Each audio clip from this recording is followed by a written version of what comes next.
All right, welcome to another episode of Lifting and Yapping. Today I'm going to max out my squat in squishy shoes and just see what the difference is between wearing a hard-heeled weightlifting shoe and then just regular squishy shoes that I use for cross training and running and stuff, because I don't know, people seem to make a big deal out of it. I don't think lifting in squishy shoes is that big of a deal. I also put up a Q&A box in my story this morning, so I'll answer all those in between my sets. So current shape I'm in, I hit a really hard 170 kilo squat earlier in the week, and now I'll see if I can reproduce that in the squishy shoes. Still gonna wear knee sleeves, I'm still gonna wear a belt because I keep things as consistent as possible. Keep the variable just the shoes. We'll see how we go.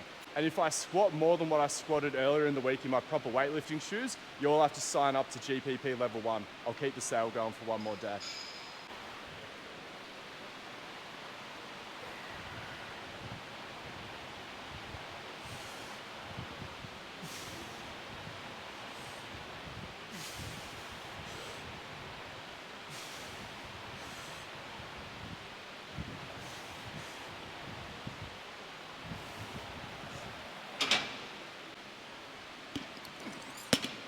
Okay, so first one, how to not get down about poor engagement, only third YouTube vid, but put in a ton of effort.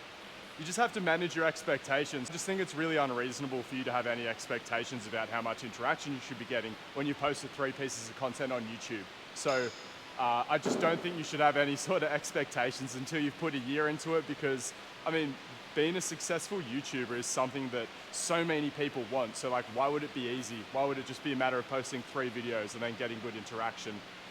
Managing and setting expectations and being good at that is one of the easiest ways to adopt a process orientation and to not feel heartbroken when things don't go your way. Well, no, so even more so, things are going your way. You're doing good. You've just done your 3rd YouTube video. You should be so proud of that. You've only done 3 of those in your life. So yeah, adopt a process orientation. Make it your goal to still be a YouTuber in 5 years. Make it your goal to slowly increase the rate of your schedule over time. That's all you should be worried about right now.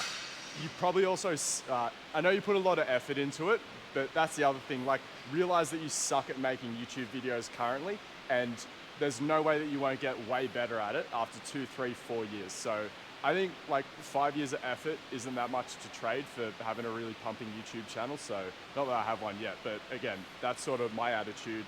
And I've even got a bit of a head start because I can funnel in a bit of my audience from Instagram and stuff like that. But I still have that attitude. I have 0 expectations of YouTube until I put 5 years into it, because I don't know, most things in my life that I got something out of, I had to give it a go for about 5 years. Side bends, go deeper into why you like them so much. I guess the shortest answer, okay, so my belief is that wherever there's joints, you should just move them and try to train them and train all the tissues that surround them. I'm just a believer in strength training, just that's generally a good thing. So, and I think when a lot of people are looking at this area of our body, you know, there's so many joints and there's so many muscles that cover those joints and help them move. Why aren't we training them the same way we train our knee joint and all the tissues that surround that? You don't just do like isometric leg extensions if you want to bring up the athleticism or strengthen your knee. You move it through a full range of motion. Maybe you'll emphasize eccentric or concentric actions, and isometric training can absolutely be a part of it. The same way that like it's not wrong to do isometric training for your obliques or your other abdominal muscles, but like, why wouldn't you just move them through a full range of motion and train them with progressive overload like you train every other muscle? So I just like resistance training through a full range of motion, and I apply that to most areas of the body. I don't make up special rules for the core. Because I really love about the side bend for me personally, I love a lot of heavy lifting with barbells. Typically when you're doing heavy bilateral lifting with a barbell, you're trying to move this as little as possible. Like, I'm really trying to avoid lateral flexion in the middle of a squat or whatever. And this can lead to like just having a very stiff torso. You know, as powerlifters, strength athletes, typically pretty stiff torsos. So I look at the side bend as not only is it great strength training, but it's also a little bit of mobility work as well. The importance of hip strength and hip mobility. I mean,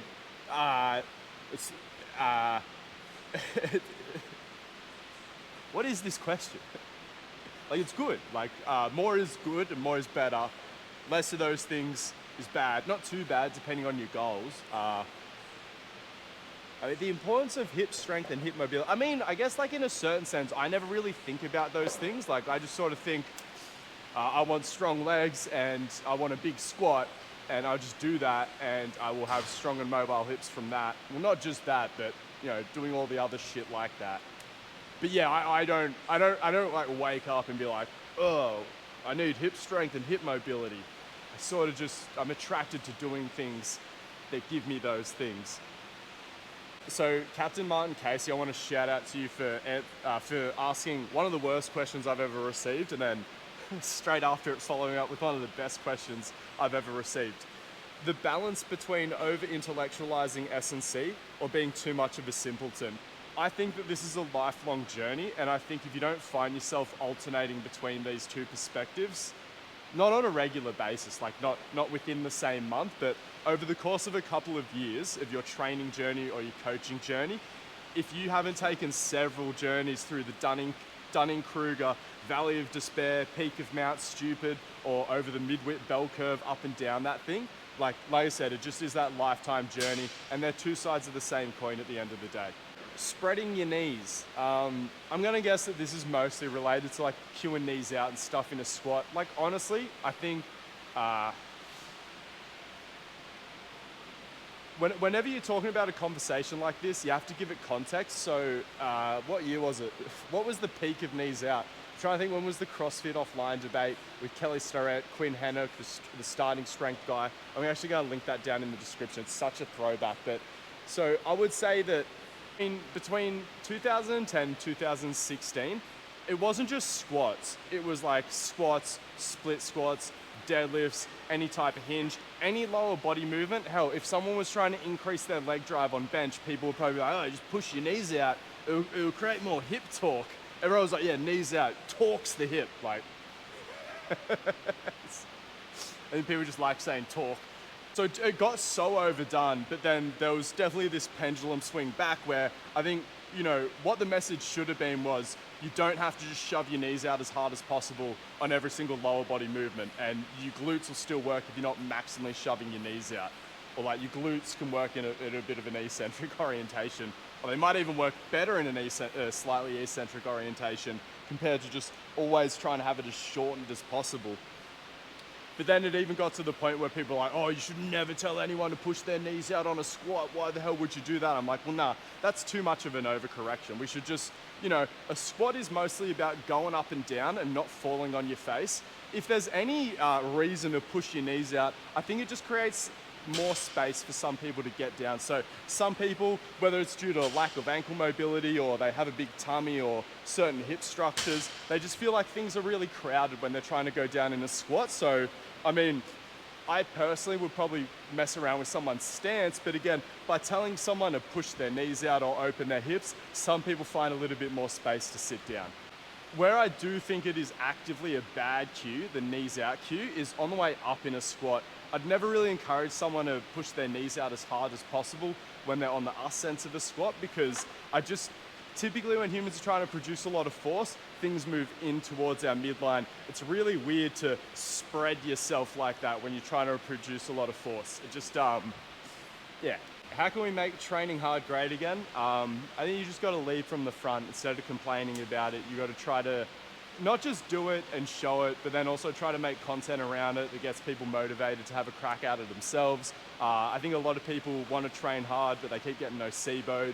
I think a lot of people get paralyzed by this neuroticism or like fear of not having the perfect program. And so that's why I'm always sort of touching on those things about, look, main thing is train hard, don't nocebo yourself, and think about your load management. Always just trying to think about the dose of training within the context of your life, not just thinking about training in a vacuum. Always just sort of coming back to those big rocks. I think that empowers people to train hard, assuming they have the motivation.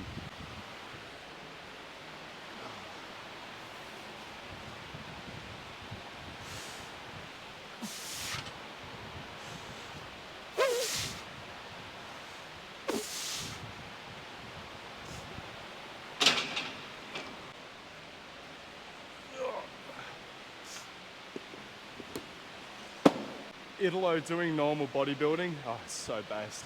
Oh.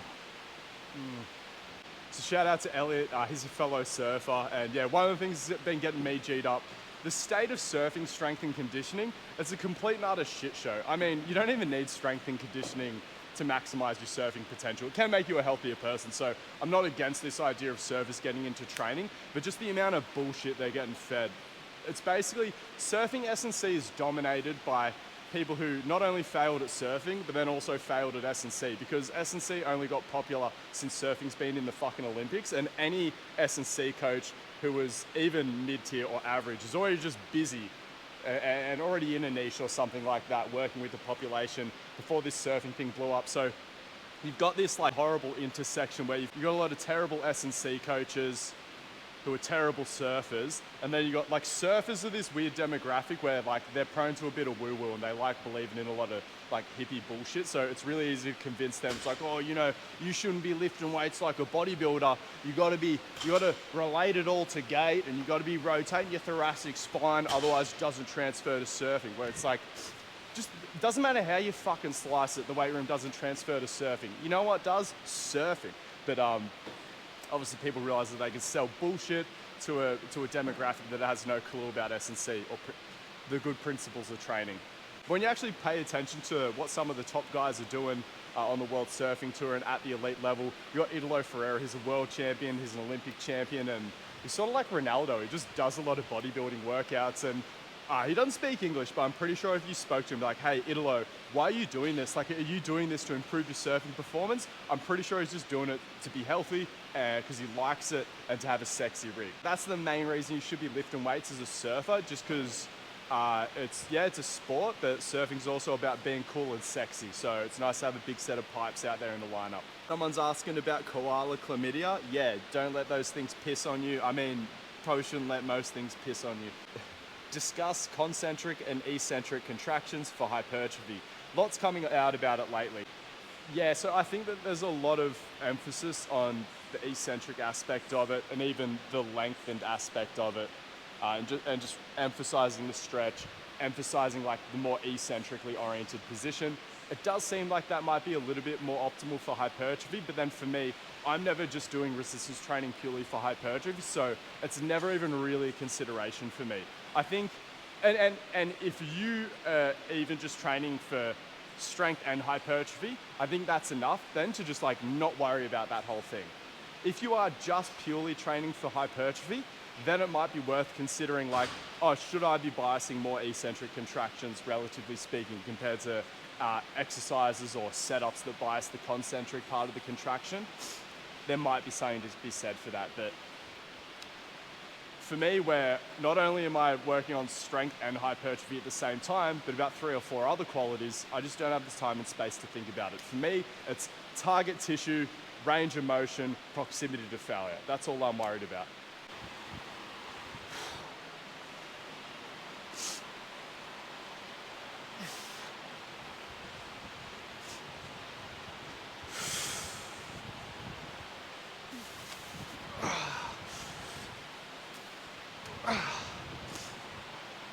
I wanted to do a 40 kilo jump for YouTube, but I think I'm going to do a 30 kilo jump because that felt like shit.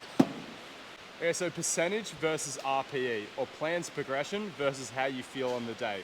So as far as percentage versus RPE, I don't give a shit, but one thing I will say, I think generally speaking, especially for strength exercises, you want to give people percentage ranges, because even with RPE, at the end of the day, that is just a method for applying the principle of auto-regulation. And I think that that's what's important. Just the athlete has some sort of autonomy over their weight selection. One, so they're just not completely checked out of their training, and they have to have some sort of responsibility or some sort of decision-making in the process, because it's the hero's journey, not my journey at the end of the day. And it also makes affordances for prediction errors when I'm prescribing their microcycle for the week. But yeah, RPE, RIR, percentage, I don't give a shit. I just like auto-regulation. And then as far as plan progression versus how you feel in the day, this is something where I've made a little bit of a correction. I think when I learned about a more bottoms-up approach to not just program design, but then also coaching, I went a little bit too far into the whole idea of like, oh, let's just take what's there on the day. I'm not that good of an athlete, but after working with better athletes who, you know, I talk a lot about how our body's not a predictable machine, but then what I've noticed in a lot of better athletes than me is they pretend like their body's a predictable machine. And I think that there's value in that from time to time, as long as you don't catastrophize when you're wrong about thinking that you can predict these good performances. So yes, we should always be open to daily fluctuations in our level of preparedness and not being able to accurately predict it. But then I think that some people get caught up in too much of a process orientation and they're never really trying to push the envelope. Like I said, sometimes there is value in just convincing yourself that you're a predictable machine. It's like, I am just going to PR on this day.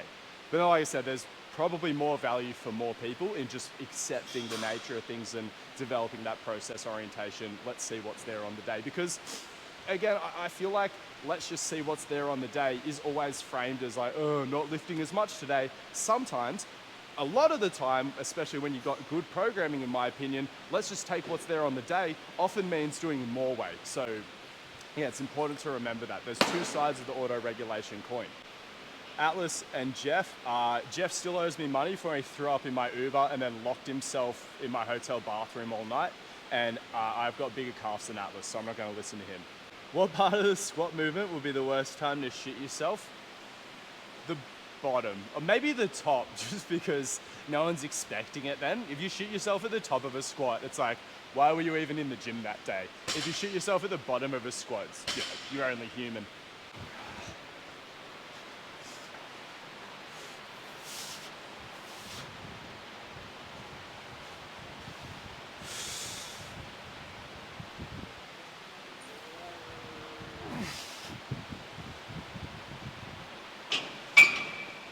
All right, so that was 160, so 10 more kilos, and then I squatted the same weight in the squishy shoes.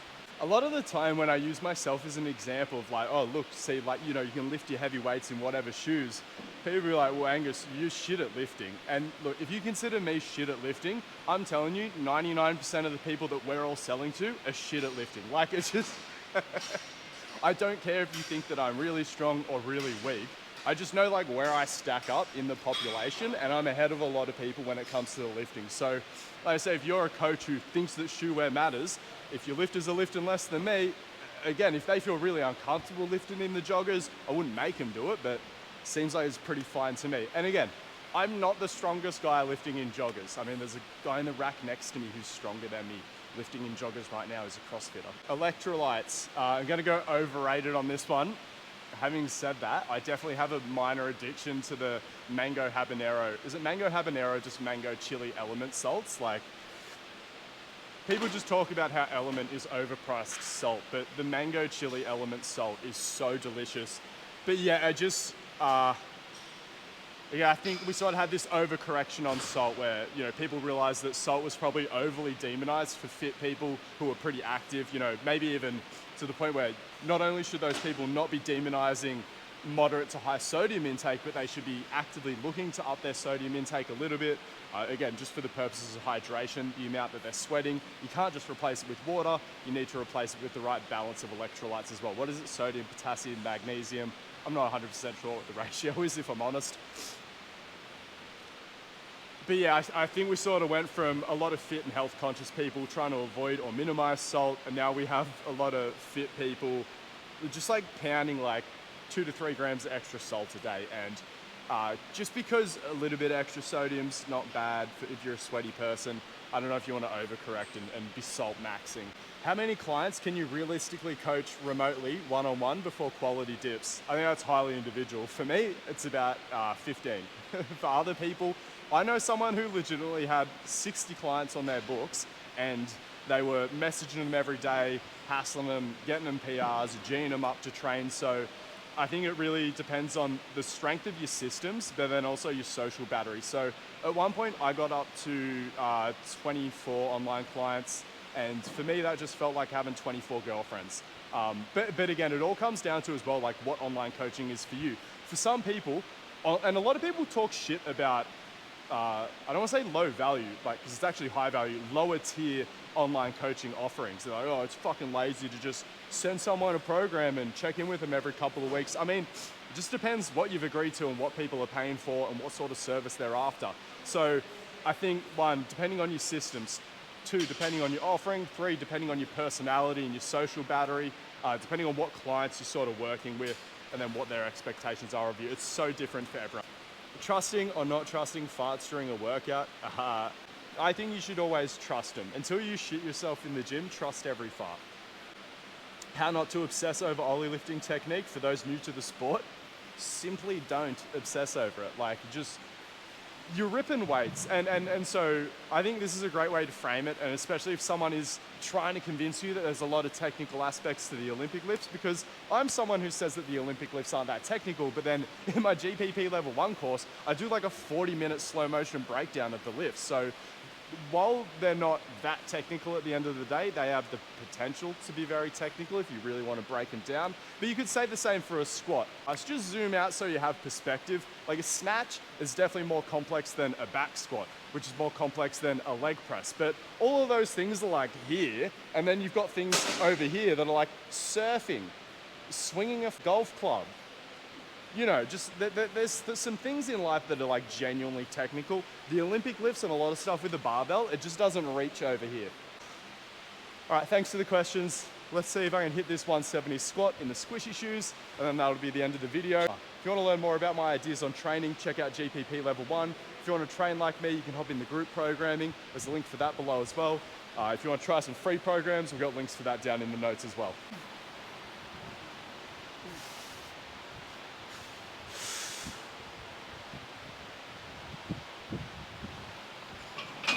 Oh, I'm tired. All right. I'm sorry I didn't hit the same weight in the squishy shoes. I guess so that it's 10 kilos. Makes about 10 kilos difference up your top end. I feel like I went soft. I was yapping too much. All right, 160 kilos in the squishy shoes. This is not that bad, right? Squishy shoes don't make a difference. I'll see you next week.